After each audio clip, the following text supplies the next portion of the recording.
Olá, eu sou Graziele Botelho, estou aqui hoje com a Juliana Ribeiro, ela é psicanalista e lida muito com essa área de casamentos, família, né? E hoje a gente vai conversar um pouquinho sobre imaturidade, né? E aí, Juliana, o que você traz hoje de novo pra gente? É uma alegria estar aqui com você, Grazi. E como nós precisamos de tratar deste assunto, né, de imaturidade. Existe uma diferença de atitudes imaturas com uma vida de imaturidade. Quem é que nunca agiu de forma imatura no casamento? Todos nós agimos, mas uma vez ou outra, né? Isso acontece porque nós estamos evoluindo, estamos melhorando. A cada dia a gente melhora mais. A questão é quando há uma ação contínua de maturidade no casamento. Não há casamento que persista, porque casamento exige responsabilidade, maturidade emocional. E um casamento, quando ele é constituído de dois adultos imaturos, ou pelo menos um adulto imaturo, vai estar desestabilizado, e infelizmente com grandes problemas. Porque um adulto com atitude imatura é no mínimo desagradável. Crianças a gente já fica querendo que seja adulto, né? Não faça isso não é coisa de criança, não pode isso. A gente já fica ensinando a ser adulto. Sim. Agora imagina um adulto agindo como uma criança, né? É inconveniente. Isso é certo? Tipo, eu tô falando assim, a criança realmente é imatura e o adulto tem que ser maduro. Então, quando a gente fala isso, deixa de ser uma criança, né, para um adulto, é o que é ser imaturo? Sim, porque todo mundo tem que crescer. Fisicamente, a criança, ela tem o seu desenvolvimento e ninguém é capaz de segurar o crescimento físico de uma criança. Mas o crescimento emocional, ele tem que acompanhar aquele crescimento físico. A gente vê adultos velhos, mas imaturos.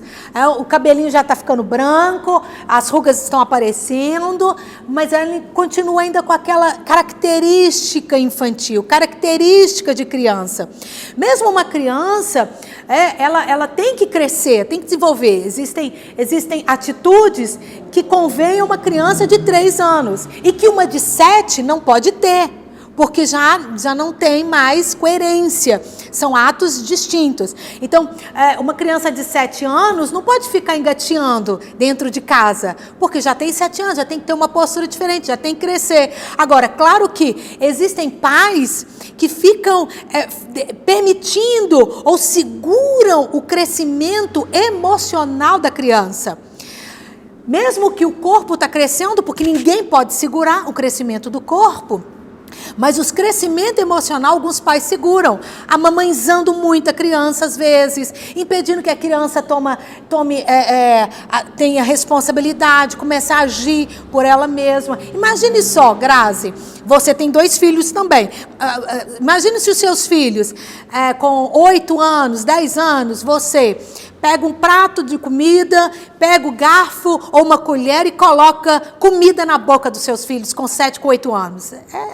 Não tem condição de agir dessa forma. O que você está fazendo? Você está atrapalhando o crescimento emocional da sua criança, do seu filho. Mais tarde, isso vai ficar muito mais, gritante, porque quando essa criança, depois de adulto, se casar e continuar com algumas atitudes de criança, não quer dizer que ela vai querer que o cônjuge ponha comida na boca dela. Isso não quer dizer isso. Mas ela pode continuar com atitudes irresponsáveis. Aquelas atitudes que os pais não deixaram, né, que a criança tenha, de responsabilidade, de crescimento, de estar independente, o adulto começa a ter também. Eu tenho deixa para entrar nesse assunto. Eu, mais umas primas minhas, a gente mamou mamadeira até uns 14 anos de idade. E o meu filho mais novo, o Davi, o caçulinha, ele não queria largar a mamadeira. E eu não queria também deixar que ele largasse, entendeu? Então ele mamou até uns 9, 10 anos de idade. Isso também causa esse atraso? Eu vou deixar que ele não cresça? Na verdade, há uma dependência emocional. A mamadeira representa algo. Não é só um conteúdo ou um objeto que se tem um conteúdo de alimentação, né? Ela está representando uma alimentação emocional. E de alguma forma não se quer passar daquela etapa, daquela fase. Porque existe a fase da mamadeira, existe a fase da papinha, a fase de uma comida mais sólida, a fase da feijoada. Então, não querer passar essa fase é prejudicial, sim. Tanto a criança, ela tem que crescer, quanto os pais também têm que querer que a criança cresça. O pai, no caso, né, você que não queria que seu filho largasse a mamadeira, não querer também que ele cresça, que às vezes ele deixe de ser aquele bebezinho, ele tenha autonomia, ele já vai sair sozinho, né, vai às vezes para outras casas. Então, é aquela forma de segurar também, filho. Entendi. E voltando, então, né, na questão do casamento, porque envolve também os filhos, né? Claro. Como? Mas me fala assim, porque a gente fala muito de atitudes imaturas. O que seria atitudes imaturas, né? Às vezes as pessoas te procuram, como que é isso aí? O que elas dão exemplos disso? Sim. A imaturidade, quando a gente fala de imaturidade, a gente sempre pensa numa criança. Então, vamos pensar numa criança. A criança tem atitudes imaturas, mas ela é uma criança. Ela é imatura, mas ela é uma criança, ela vai crescer, ela vai desenvolver, ela vai amadurecer. Uma criança, ela é naturalmente egoísta. Então, um adulto, quando ele é egoísta, eu estou me referindo ao casamento, né, ele tem uma atitude imatura. Porque no casamento, você não pensa mais em si. Casamento não é mais eu, casamento somos nós. É uma parceria, ali é um relacionamento de duas pessoas. Então não existe mais no casamento a palavra ou o sentido da palavra eu, não é mais para mim, o que eu quero, o que eu vou fazer, vai ser do meu jeito, não pode agir dessa forma. E a criança, ela tende a ser imatura porque tudo é para ela. Ela quer o brinquedo, mesmo que o brinquedo seja do coleguinha, ela quer aquele brinquedo para ela, ela não quer dividir, ela é egoísta porque ela é uma criança, mas ela vai crescer, ela vai amadurecer. Agora, um adulto, quando ele é egoísta dentro do casamento, é difícil manter o casamento, né? Porque a pessoa só pensa nela. Ela vai comer a comida que ela quer, ela vai agir da forma que ela deseja, sem pensar no outro. E casamento tem muito isso, você pensa muito mais no outro, porque a sua satisfação, de fato, ela vem quando a alegria, você dá satisfação àquela pessoa. Tem mais atitudes? O que você já escutou aí das pessoas? Uma criança, o casamento imaturo, pessoas imaturas no casamento, às vezes não dão satisfação. Isso é uma forma de imaturidade, porque envolve responsabilidade. Quando se casa, é necessário largar as coisas de solteirice. Se a pessoa não dava satisfação, não tinha aquela responsabilidade com alguém, no casamento ela passa a ter. Então ela tem que dar uma satisfação, ela tem que falar onde está indo, ela tem que avisar, porque às vezes não quer avisar porque não quer se submeter à pessoa, não quer ter aquela responsabilidade de estar dentro de um relacionamento que exige este tipo de comportamento. E não há casamento que realmente perdure se o cônjuge faz o que ele quer, na hora que ele quer. Como ele bem entender, não existe mais isso. O casamento exige essa satisfação, essa responsabilidade. Entendi. E essa questão assim, que a gente escuta muito, né, que as mães super protegem, às vezes, os filhos homens, né? Então, às vezes, um homem casou, mas ele ainda não largou a mãe, né? Não largou. Então, acaba vivendo isso também. E eu queria que você falasse um pouquinho desse vínculo, né? Como que é, o que ele atrapalha. Inclusive, tem um texto da Bíblia que diz, né, que deixará o homem pai e mãe para se unir à sua mulher. Esse deixar pai é o deixar tanto dos pais quanto dos filhos. Tem de deixar. Os pais têm de liberar os filhos na hora do casamento.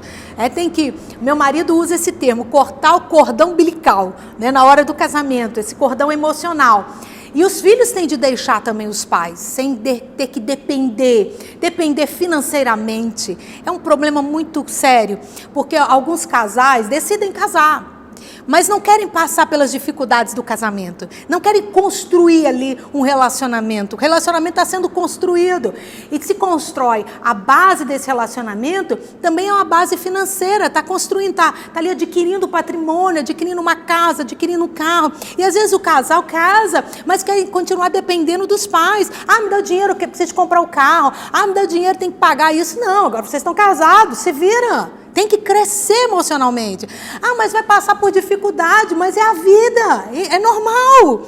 Você aprende, passa por dificuldade aqui, você está aprendendo, você está crescendo emocionalmente. Quando nós impedimos os filhos de passar esse tipo de dificuldade, porque nós queremos proteger demais, nós estamos impedindo também esse tipo de crescimento. Então, tanto os pais quanto têm de largar os filhos, largar no sentido de deixar que eles vivam a vida deles, quanto os filhos também têm que deixar os pais, não tem que ficar o tempo todo ligando para os pais, pedindo isso. Às vezes os pais trabalham a vida toda, juntam um dinheirinho para o final da vida, e chega o filho, vai casar, pega o dinheiro todo dos pais e fala que depois vai pagar, né? Eu não acredito que paga. Não tem jeito. A gente costuma falar, né, que pai e mãe a gente não deve, né? Não é? Mas, e eu sei que você trabalha muito com casais, né? Já tem aí os clientes, os pacientes, né, que você trata e lida. E o que você orienta, então, para as pessoas? Você acha que realmente é válido uma terapia em casal ou teria que ser individual? Como que é isso? Sim, eu faço terapia também de casal. Como que funciona a terapia de casal? Geralmente, um me procura com a queixa inicial. Então, eu costumo... Quem procura mais? A mulher. A mulher procura mais. Homem é mais resistente, ele tem dificuldade em expor o problema, em reconhecer que tem o problema. Quando às vezes chega a reconhecer, às vezes já está no divórcio, tá? Para assinar os papéis já, aí ele reconhece, não é mesmo, aí cai a ficha. O homem tem uma autoestima, Grazi, admirável. E essa autoestima masculina faz com que ele não enxergue que ele precisa melhorar, que ele precisa mudar, que o casamento está ali seguro por um fio. Então, geralmente, a mulher procura, mas eu já fui procurada por homens pedindo ajuda. E eu fico admirada quando o homem reconhece e pede essa ajuda. Então, funciona a terapia. Geralmente eu atendo 1 ou 2 sessões, o casal separado, para mim entender um pouquinho cada um, e depois, né, a gente une o casal, aí a terapia de casal são os 2. É uma terapia que a pessoa tem que ter coragem para ser sincero, para falar a verdade e para se expor. Porque entre uma terapia entre 2 pessoas, eu e você aqui, você abre o seu coração e fala tudo. Se o seu marido está presente, tem coisas que você vai ficar, às vezes, com uma certa timidez para falar. E às vezes a gente não consegue tratar exatamente o problema se a pessoa não for sincera, ela não falar, né? A gente vai trabalhar exatamente no ponto que as pessoas têm a dificuldade. É claro que uma terapia de casal, eu não estou tratando com a vida do casal, não é toda a vida, porque é uma terapia individual. Mas o problema que o casal tem, aquele problema em específico, tem que ser tratado, tem que ser vasculhado ali para a gente entender realmente a razão do problema, encontrar a razão e buscar essa solução. Precisa de humildade, reconhecimento que precisa de ajuda, né? E colocar a mão na massa, fazer o que é certo, agir, porque às vezes acostumaram a agir de forma indevida por tanto tempo que às vezes é difícil voltar à forma correta, né? O casal mesmo que vai dormir, cada um vira para o lado, para um canto, e não dá nem boa noite, não dá um bom dia, né? Não cumprimenta. São 2 amigos? Não. São 2 inimigos? Não pode. Então a gente vai mudar esse comportamento. Então aí tem que ter tarefas, né? Você não dorme sem dar um beijo na sua esposa, sem dar um beijo no seu marido, sem dizer boa noite, sem falar uma palavra de gratidão, uma palavra às vezes de amor, né? Uma palavra mais amorosa. E é interessante porque as pessoas às vezes têm dificuldade de falar eu amo você, mas não tem dificuldade de falar eu te odeio. Como que as pessoas escondem ou têm vergonha de expor um sentimento tão maravilhoso quanto o amor? Eu sou feliz do seu lado, você me faz uma pessoa feliz, mas não tem vergonha às vezes de falar, você não presta, eu sou infeliz com você. São esses sentimentos que a gente deveria envergonhar, né? De mencioná-los. Isso é muito sério. É O que mais acontece, Sim. a gente vê, né, na realidade. Tantas pessoas com dificuldade de abrir o coração para o amor, mas escancara para o ódio. Para o ódio. E às vezes nem estão sentindo exatamente aquilo que falam. Às vezes falam, e eu conheço muitas pessoas, né, que fazem isso, às vezes falam para o marido uma palavra dura, ou para o cônjuge, uma palavra dura, não é aquilo que realmente ela pensa, ou ele pensa, mas quer falar para instigar uma mudança. Não, eu falei isso para ver se a pessoa cai em si, né? Mas são palavras duras e que não vão fazer a pessoa refletir, muito pelo contrário, vai machucar. Eu sempre digo que uma crítica, ela traz um alívio para quem criticou, mas não para quem recebe a crítica. Às vezes a pessoa que recebeu aquela crítica, ela vai ter que digerir aquilo por anos.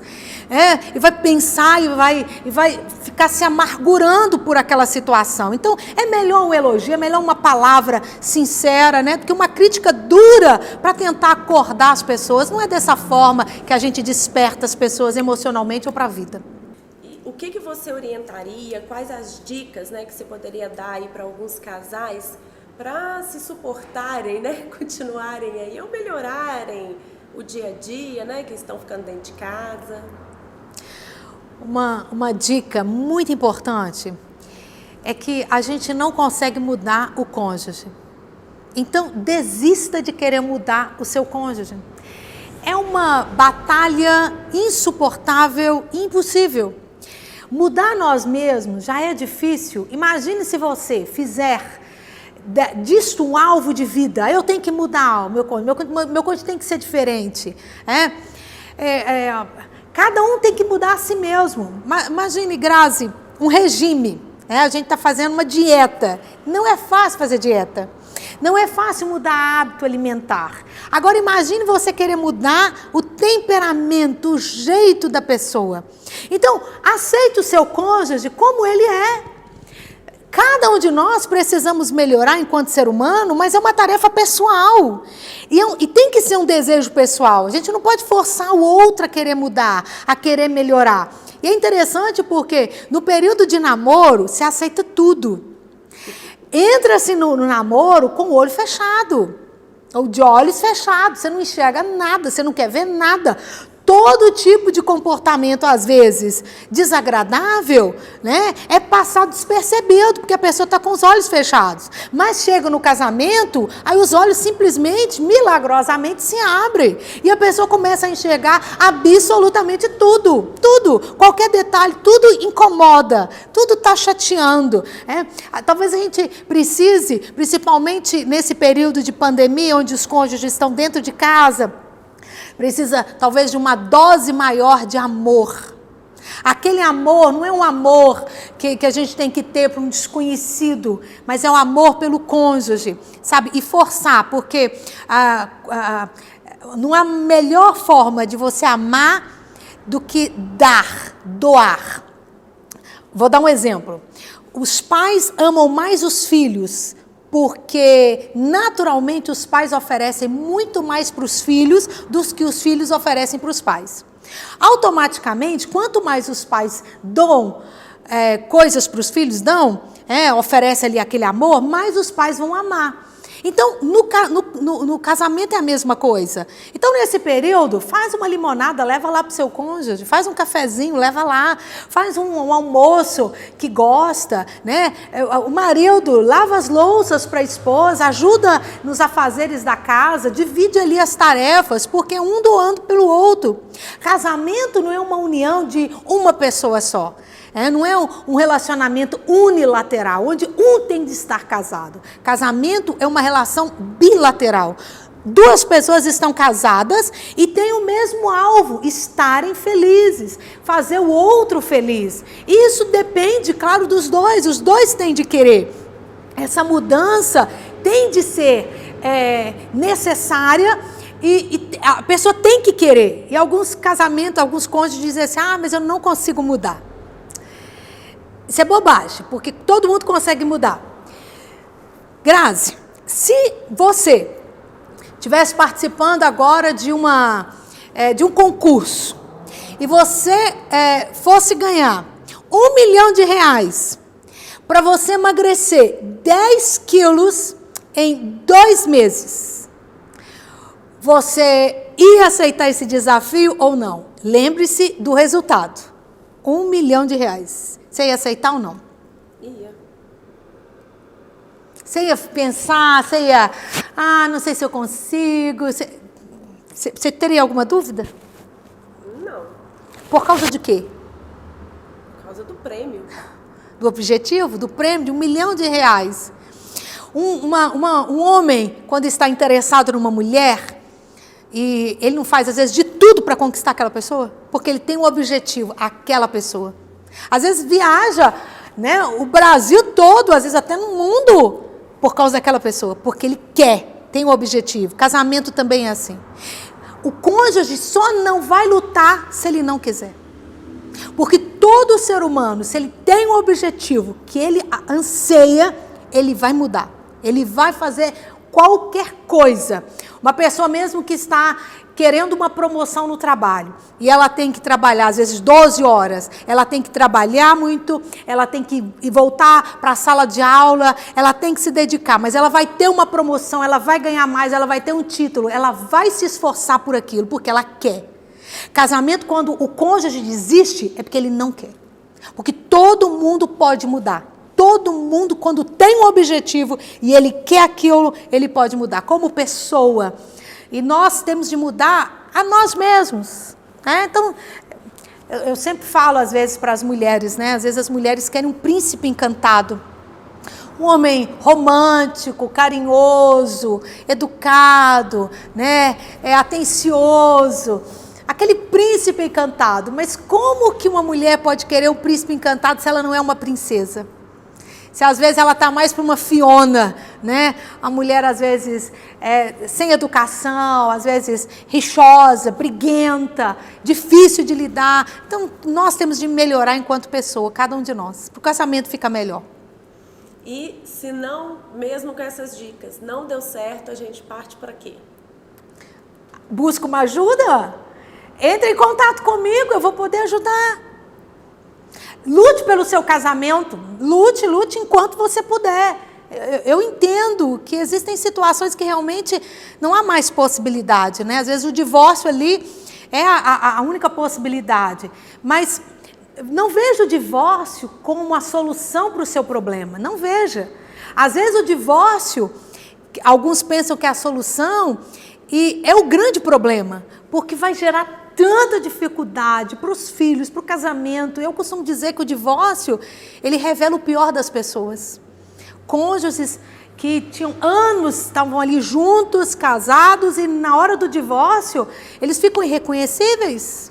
É uma brutalidade, uma ganância, uma maldade, né, irreconhecível. Então, às vezes, a solução, às vezes, vira o grande problema. Então, o divórcio não é solução para todo tipo de problema no casamento. Estou insatisfeito, vamos separar. Não aguento mais, nós estamos brigando muito, vamos separar. Não, vamos ajustar, nós somos seres humanos. Eu sempre penso que Deus tem uma foto nossa no finalzinho da nossa vida. E é o melhor. É a melhor que nós devemos ser como ser humano. E nós aqui estamos. O nosso alvo é nos aproximarmos cada dia mais dessa foto. Melhorar enquanto pessoa, enquanto ser humano, enquanto cônjuge, enquanto esposa. E isso é possível, todos nós devemos. A gente vai ficando por aqui, então. Há uma série de vídeos aí relacionados à imaturidade no casamento, né? Vários tipos de problemas. E eu peço você para acompanhar, deixar seus comentários aí, qual que é o seu tipo de maturidade, o que está acontecendo, né? A Juliana gosta de responder todos os comentários, né, Ju? E ela se sente assim, muito feliz em poder ajudar. Então eu espero que vocês tenham gostado. Se inscreva no canal, tá? Vai lá no botãozinho de se inscrever, fique atento aí, porque sempre ela vai estar divulgando outras outros temas, né? Sim. E não deixe de curtir esse vídeo também.